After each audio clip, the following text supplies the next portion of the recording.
What is up, everybody? Welcome to the Movies That Make You podcast, where movies are more than just entertainment, they're a catalyst for meaningful conversations. I'm Jonathan Sprang, and I go by Sprang. And most weeks, we dive into movies to watch in preparation for the new releases hitting theaters. But we don't stop there.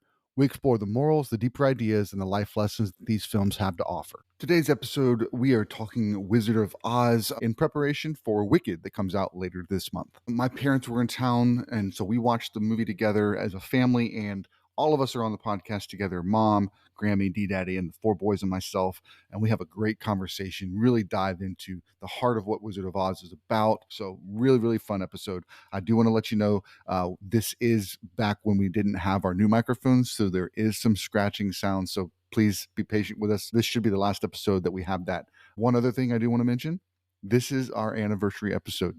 We started the podcast 1 year ago this week. Thank you so much for everybody that's listened over the last year and supported us. Appreciate you. You can follow our movie journey and join the conversation on Instagram at Movies That Make You, and check out our lists on Letterboxd at I Am Spring. You'll find the movies that make you laugh, the movies that make you cry, the movies that make you scream, and everything in between. We love hearing from you, so drop us a message and let us know what movies have made an impact on your life. Before we dive into this week's episode, here's a sneak peek of the next 4 weeks on the Movies That Make You podcast. Next week, we're going to be doing an episode to gear up for Gladiator 2. So Kristen and I will be talking about Gladiator and also Spartacus, another sword and sandal film around the same idea. The week after that, we're going to be gearing up for Moana 2 being released in theaters. So we're going to watch Moana, but we're also going to talk through not just Moana, but other Disney characters that the boys liked growing up, and even Kristen and I, what Disney characters stood out for us as our Disney heroes. The week after that, we'll be discussing the movies from 1999. It's the 25th anniversary of these films. Some of them are some of my favorite films of all time. But to have that conversation, I'm going to invite one of my friends who was born in 1998 and my nephew that was born in 1999. They've been watching them in preparation for the podcast, and I thought it would be really cool to get their perspective. If you were alive in 1999, you don't want to miss that episode. The week after that, we've got Sonic the Hedgehog 3 coming out, so we're going to gear up for that by watching Sonic 1 and Sonic 2. This is one of Connor and Zeke's most anticipated films. It was on their top 5 most anticipated list that we did at the beginning of the year, so we're going to have a blast with that one. Hope those episodes excite you, so without further ado, let's get to the podcast. We are back with another episode of the Movies That Make You podcast, and we are here with a full clan of folks. We're just going to go around real quick. Let's go ahead and just say who we are, starting over here. My name's Colton, and I'm 12. Jim. Oh, and I'm D-Daddy. How old are you? It's all right. We don't need age for the adults. I'm Grammie. I'm Jacob. I'm Connor. I'm Zeke, and I'm 11. I'm Kristen/Mom. And I am Dad/Sprang.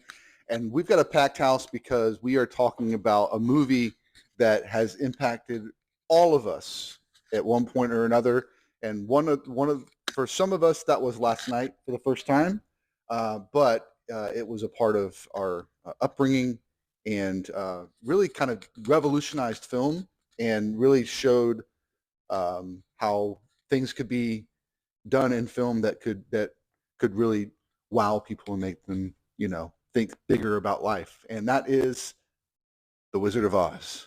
I do want to say we are recording this in September, and so it's a little bit before we're releasing it. So I wanted to give everybody that heads up because you guys just got back from where? We just got back from a trip to Europe. We were in Switzerland, in Italy, spent 4 nights in Venice.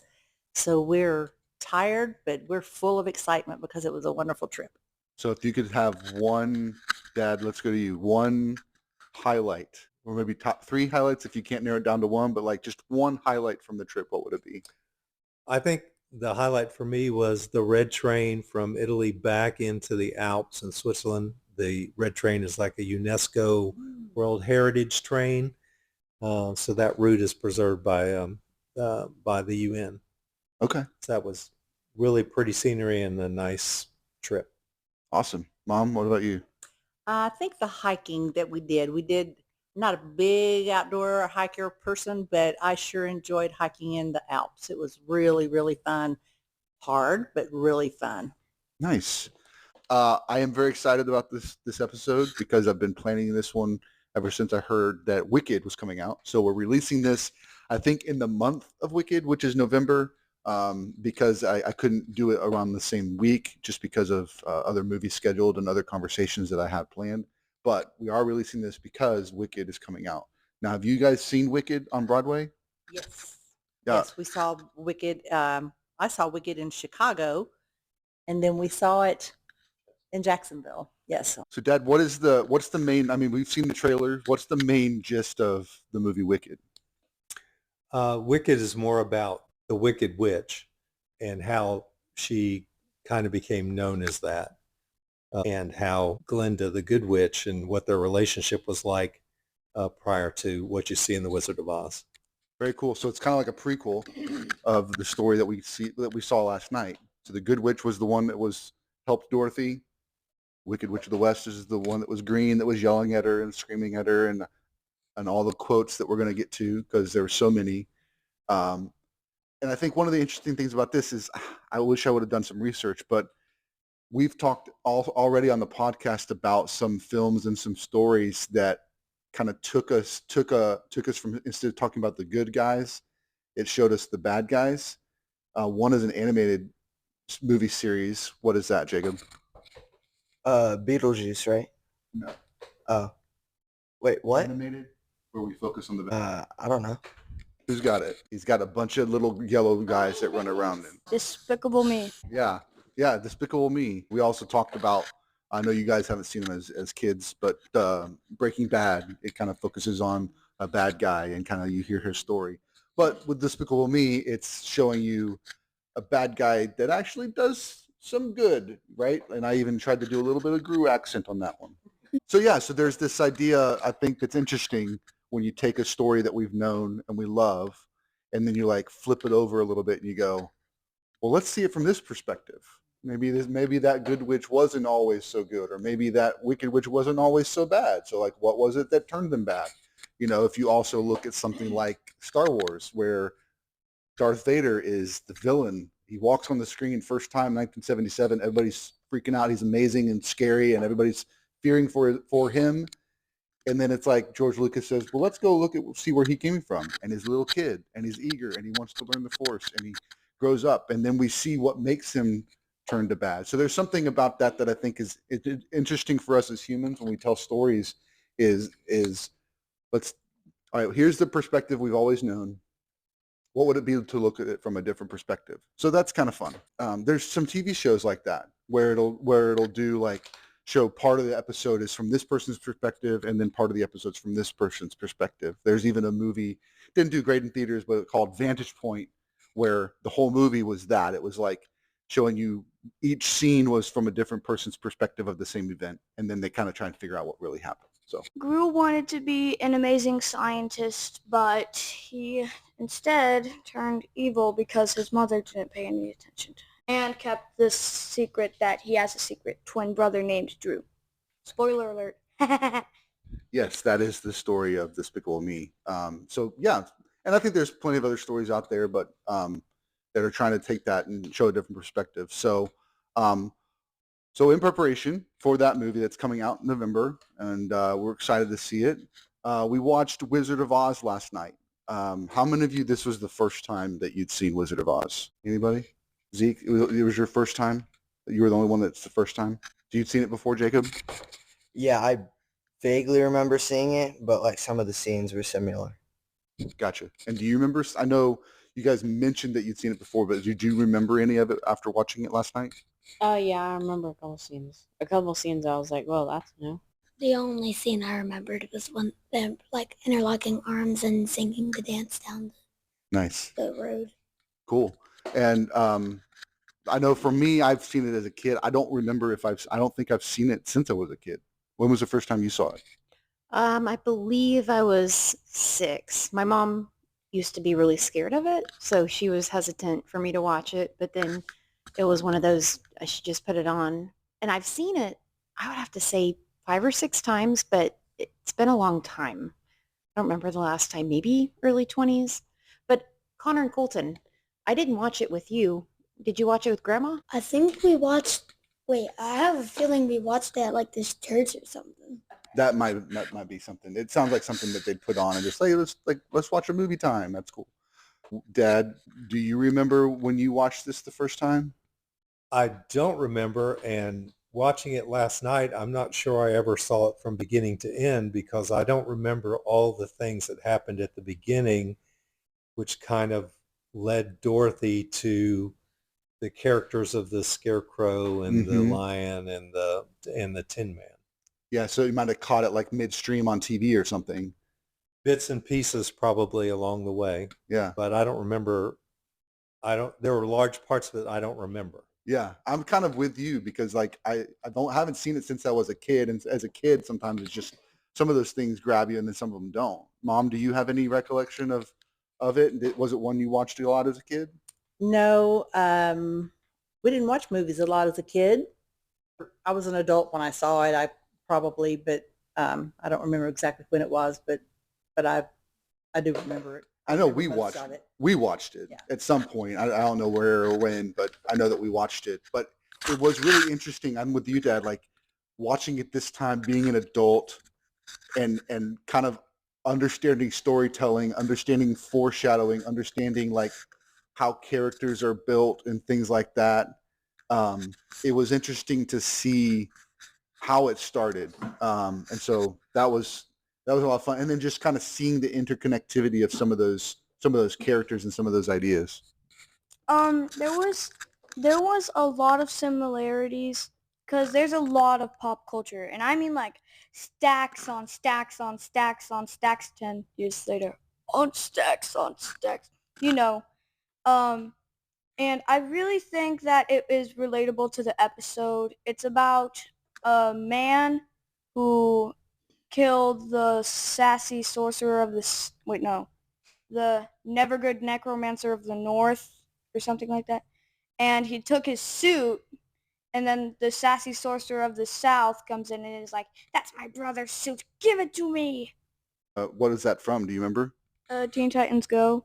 And then he meets a scarecrow who wants to have a voice. And then he wants to meet a Tin Man who wants to make his mom and father proud. Then he wants to meet a cat who wants to make all the other cats feel like they're proud of the big cat. So that's definitely Teen Titans playing on the Wizard of Oz story. I mean, and this is a storyline that I think is replicatable or is one that you can grab a hold of. It's a journey story, and along the journey you meet other people and you join together and you go certain places. I mean, Lord of the Rings comes to mind. It's this group of people that have to join up and go to this great castle or great, destination and try and save the day or things like that. So those kind of stories are definitely popular. Wizard of Oz has been the reference of a lot of pop culture items. So one of the things that also stood out to me was the quotes, the lines that stuck out. Well, we're off to see the wonderful Wizard of Oz, but then also I wish I had a heart, or I wish I had a brain, and those stuck out. Absolutely. I think for me too, the another one that stuck out was we represent the Lollipop Guild, the Munchkins. That was the one when the first group came on, I was like, what are they saying? Because it didn't sound like what I was remembering. And then there was the next group after that came on and was like the Lollipop Guild. Colton, you have any that stood out? They come here, my pretty. Oh yeah. I'll get you, my pretty, and your little dog too. That was a good one. Yeah, that was. I was waiting for it because she said "my pretty" at another point and didn't finish it, and then it was like when she was leaving the first time she said the full line. Jacob, do you have any quotes that stood out? I don't think we're in Kansas anymore. Yes, I think for me that's probably the one that has been like used everywhere. In every situation. Zeke, do you have one? I wish I had a brain. Yeah, I wish you did too, buddy. It's okay. We'll get that. That's why you're in school. Mom, what about you? Any other quotes stand out about any of that? I can't think of the quotes right now. There's so many of them in there. I'm like Jim. I can't think of them right now. But the song "Somewhere Over the Rainbow" is just iconic. And Auntie M, and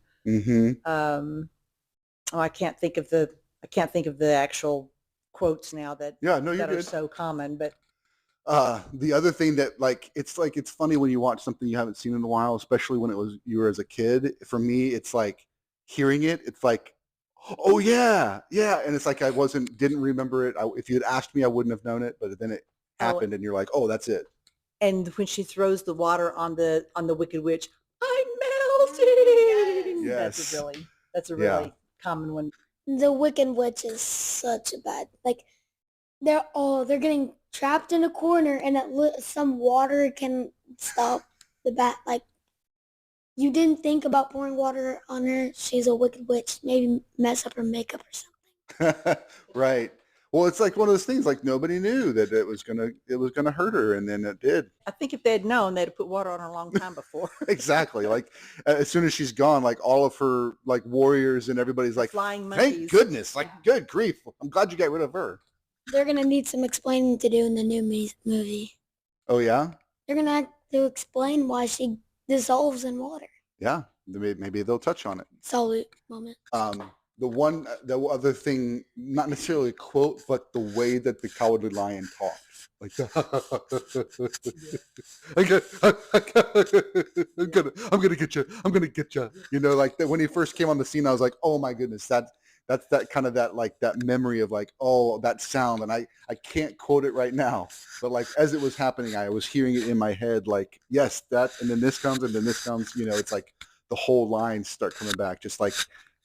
Anyway, but then like the way that he laughed the whole time, I mean, it was really fun because the way that all the characters, like just the world building, like the way that they played on the scarecrow, and how many times, like even Jacob mentioned like how he's falling, you know, because he doesn't have sticks in legs, he's got straw, so of course he's going to fall sometimes. And the Tin Man, like how he gets stiff every once in a while when he's crying, it's like, hey, don't cry too much because then you'll get rusted. They kept it going for the whole movie. I represent the Scarecrow because I am very energetic. But unlike the Scarecrow, I do have a brain, and I'm pretty smart. I just remembered. So you know the girl who's trying to take the Dorothy's dog? When you go to that fairy tale land, she's the Wicked Witch of the West. Yes. Don't they look similar? And then the dad is the Cowardly Lion. It was the friend. There was the 3 farmhands that were working with her dad. Yeah, the one that was on the scene when Dorothy fell in the big thing. Yep. And then the guy who got his finger like dropped on by the big cattle ranch thing was the Scarecrow. Yep. I didn't know the rest.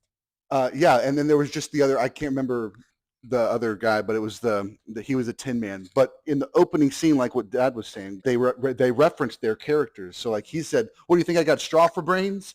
As soon as he saves her from the pigsty, he sits her down, and then he sits down and he's scared. He's like, "Oh man, I was scared," and you know, like so it's like hinting at these characters that she's gonna have in her brain when she goes to sleep. And it said, "I think I've seen you before." Yep. That's whenever I realized, oh, they're all like people she knew. Yeah. And that's when I realized it was just a dream. It wasn't real. The Mr. Marvel that Oh she yeah. saw was the wizard. Yep. Any other thoughts on the characters? I felt like the way that all the characters played were more of like a play, and so it was very expressive. It was a lot of stage acting that you would do rather than a movie, which I just feel like there's a different type of acting. Yeah, no, that's a good call out. A lot of these early movies, and we've seen a few of them, a lot of these early movies, they were trying to figure out, because they were coming from the stage. And so all the actors, all their training was to be this animated and be this big and be this boisterous, because they have to make sure that their character is seen from the cheap seats. But then you put it on film and it's like, well, the camera's in your face. Like you don't have to be so expressive to get the point across. And so then it's Hollywood and all the actors and everybody there starts to be that shift to kind of how, okay, when we're on stage, we have to act this way. When we're on TV, we have to act this way. So good call out. I'm the Scarecrow. Colton's the Tin Man. Connor's the Cowardly Lion, and Jacob is what is it again? Toto? Leia's Toto. Leia's Toto. Oh, that means Jacob is Dorothy. Yay! Mom's Dorothy. Hey, No, Mom's the anything- Wicked Witch of the West. Oh. That's going to get you in trouble. Connor, what's something that stands out about the characters? Like, do you have a favorite character? I think you already said this, but the way that like lion guy talks, it just sounds so, I don't know how to explain it. Yeah, just kind of silly and just kind of fun. Yeah. Jacob, what about you? Got a favorite character? I like the Scarecrow guy. He was funny. What any like moment of him that made you laugh the most? I think just him like keep on falling. Like he keeps on falling, and then Dorothy or someone else has to like pick him up, and then it like keeps on happening because he's a straw man. Yeah, for sure. Colton, what about you? Do you have a favorite character? Yeah, the Cowardly Lion. Yeah. Is it what's the reason? He's funny. I like his his jawline's stacked. It's insane, and like apparently there's like a cut between his mouth and his jaw, so that's probably why it's so stacked. Yeah, he was wearing some sort of mask to like give that kind of cat like look. Dad, do you have a favorite character from the story? I'd have to say the Cowardly Lion also. Yeah. It's just, he was just perfect for that part with the voice that he did and, the way that he carried his body and the way he played with the tail the whole time, Yeah. It's just, it's amazing how, I think in those years, how the actors thought about all those kinds of things. Yeah, for sure. Mom, what about you? And I think Dorothy, she's got, she needs to get home to Auntie M. Mm-hmm. And, there's no place like home. That's Yeah. the quote. That's the quote. There yeah. you go. We hadn't said it yet. No, I hadn't said it yet. So that there's no place like home. And Glenda, as the good witch, telling her what she needed to learn was what would get her home. And what she learned was that there's no place like home. That, Yeah. She was trying to run away at the beginning yes. because she was being, like nobody was listening to her, that the neighbor lady was trying to take her dog. And Right. so she was going to run away, and then the storm comes, and that's when she realized that the love was really there for her, and she needed to get back to that. Yeah. Very cool.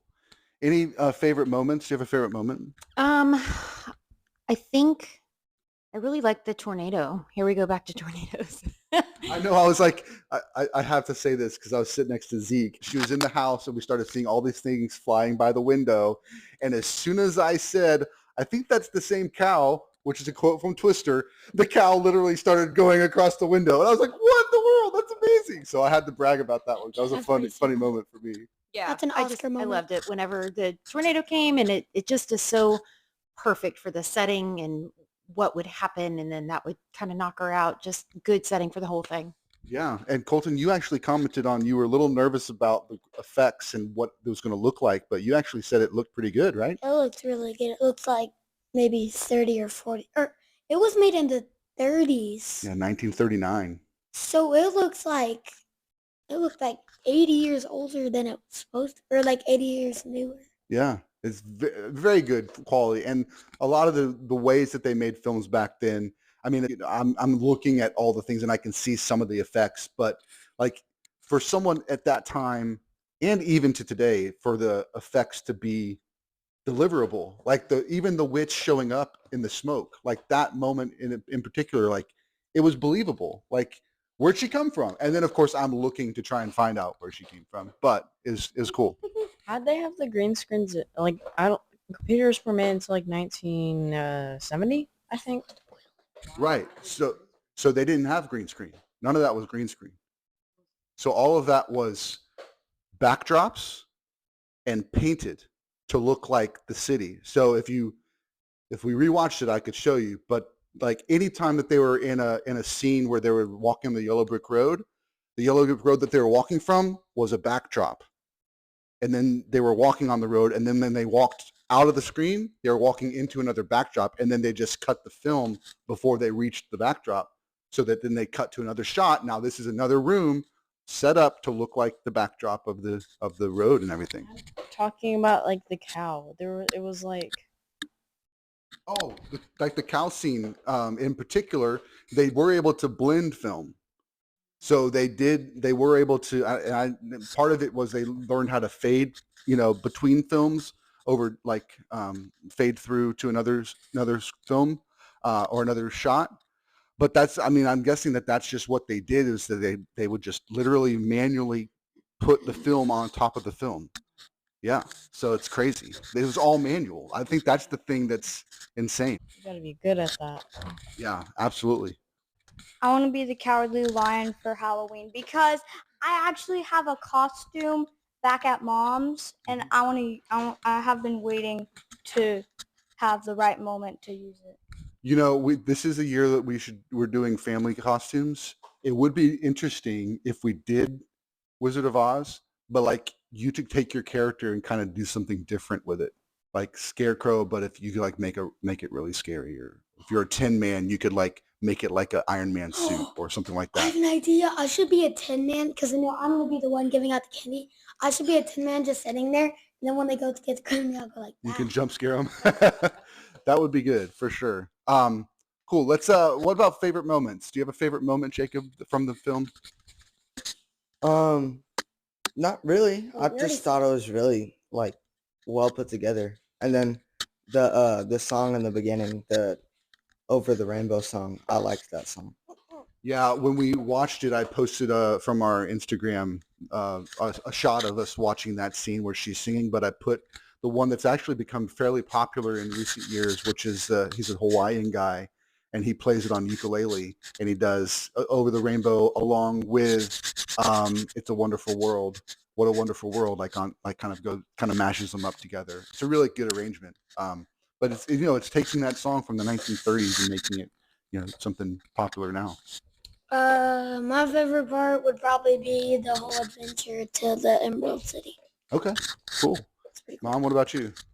Well, my favorite part is at the end when they finally meet the wizard and he tells them that basically you already have a brain and you already have a heart and you already have courage. And he explained to them how they have it. All you need is this, and whatever this was just a reminder that, hey, I do have a brain. Hey, I can think, because when they were in the witch's castle, who was the one that had the ideas to go this way or that way? But the Scarecrow, who was the one that supposedly didn't have a brain, but yet he said, I have an idea. Yep. And then who's the one that's going up the mountain and leading the way? It's the Cowardly Lion, you know? And who's the one that's just like, who's the one that's crying because whatever reason he's crying? I can't remember the moment, but the Tin Man is the one crying. He's sad that Dorothy's, Dorothy's whatever. leaving. And so it's this thing that they thought they didn't have. It was They had it kind all of along. They just had to find it within themselves. I think that's the ticket. He was like being dumb the whole scene, and then once he got that diploma, he went young Sheldon mood. Yes, that was it. And quoting all those figures and numbers. Actually, the Toto led the way up the mountain, and the Tin Man was crying because poppies produce a chemical that makes people go to sleep, and that's why the Wicked Witch of the West thought it would be very scientific and a good way to inform them that poppies can make you go to sleep. Like when Catnap uses the gas from the poppies to make others go to sleep, and then he... Okay, so I do recall that the poppy scene was when Tin Man was crying, I think, because they couldn't get Dorothy awake and they were stuck there. And I do know that Toto did lead them up there, but once they got up there, there was some moment where they were like, who's going to go do this? And it was like the Cowardly Lion said, I'll do it. So that was the scene that I was referencing. But he said, I'll do it. But I want you to do something for me. Talk me out of it. Yeah. So he said he'd do it, but then he started to walk away, and they kind of turned him around and went back at it. I'll go get Dorothy. Wicked Witch or not, I'm going to go up there. We're going to save Dorothy one way or another. Yeah, that's pretty good. But I want you fellas to do one more thing for me. Talk me out of it. That was not bad. Not bad. Who hasn't done their favorite moment yet? Well, I thought the funniest moment was when the flying monkeys abducted Dorothy and they beat up the scarecrow, and he's laying there, and he's Disheveled, flat, yeah. and he says something to the effect of, "I'm spread all over the field, put me back together." I just thought that was funny and in character for him. Yeah, and like kind of what we were saying earlier about how they really leaned into these they took it for all they could, like a scarecrow like being torn apart and thrown everywhere. Like I thought that was great. And then when he was getting like his straw replaced in the Emerald City, like it was like he was getting a back massage, like getting put back together a little bit, that kind of a thing. So that was fun. I think for me, like what Mom said, that was in the back of my head, was recognizing that as we get closer to the climax, when they're gonna go get Dorothy and they're at the castle, is that it is the Scarecrow that's saying, "I have these ideas," and it is the Tin Man who's showing the heart and the poppies, and it is the Cowardly Lion that's braving to be the first person to step out and do something about it. The whole story is these characters having self-doubt and not believing in themselves, but then still, even with that self-doubt, they didn't let that stop them. And when the time came, they did step out and lean into it, and they just had to be reminded, like you said. The wizard just gave them these tokens to say, you know what?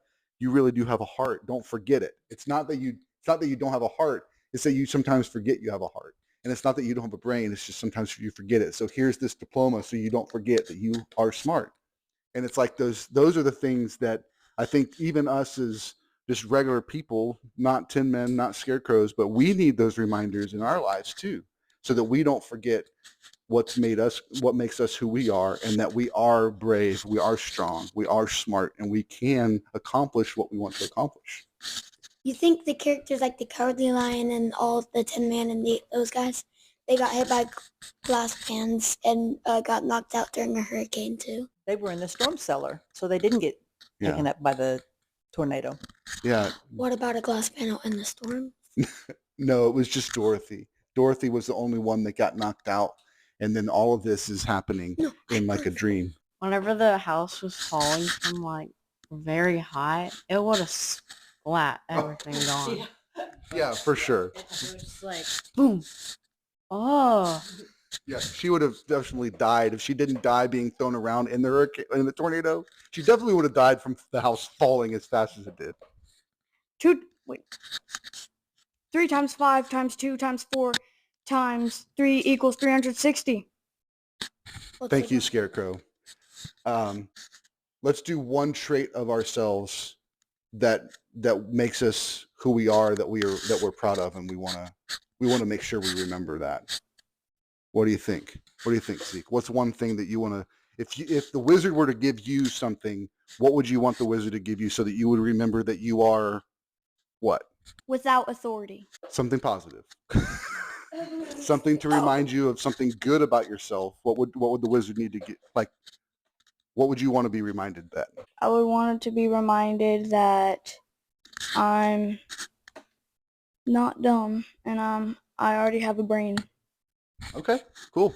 Colton, what about you? A copy of 2K25 because I like playing video games and I like basketball. So it reminds me I'm good at both. Okay, yeah. Reminds you that you're good at basketball and good at video games. Connor, what about you? Like after a race or while I'm running a race, I need to think about, I've done this before and I can do it, so I need to go faster. A medal? Yeah. Yeah, that's good. I like that a lot. So maybe some sort of medal or maybe like your Apple Watch. There's a message that pops on your Apple Watch and it just goes, "You got this, Connor."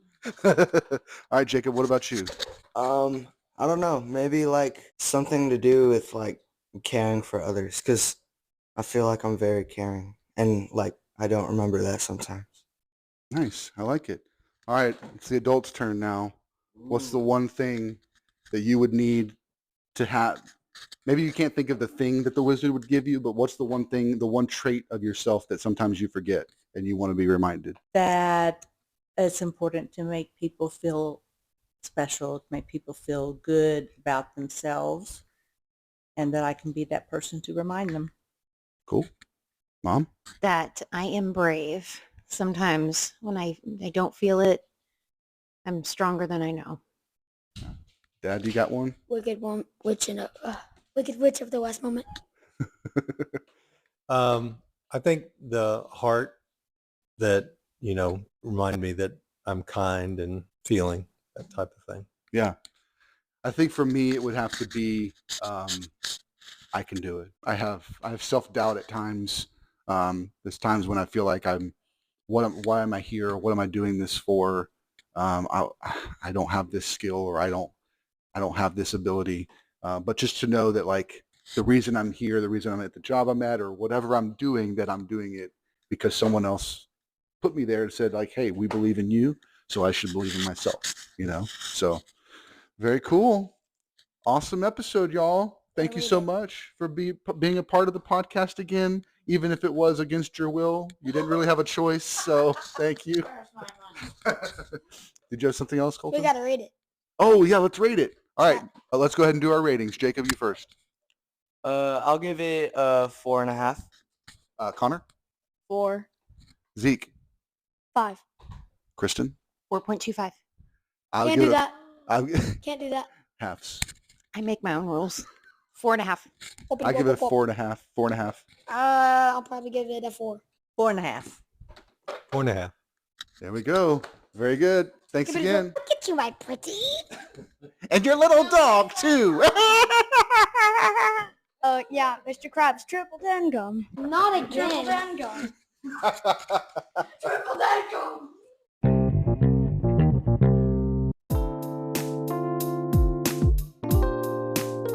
Thanks so much for listening to the Movies That Make You podcast, where movies are a catalyst for meaningful conversations. We hope you'll give us a like, a share. Let us know you were here over at our Instagram at Movies That Make You. And don't forget to subscribe so you never miss an episode.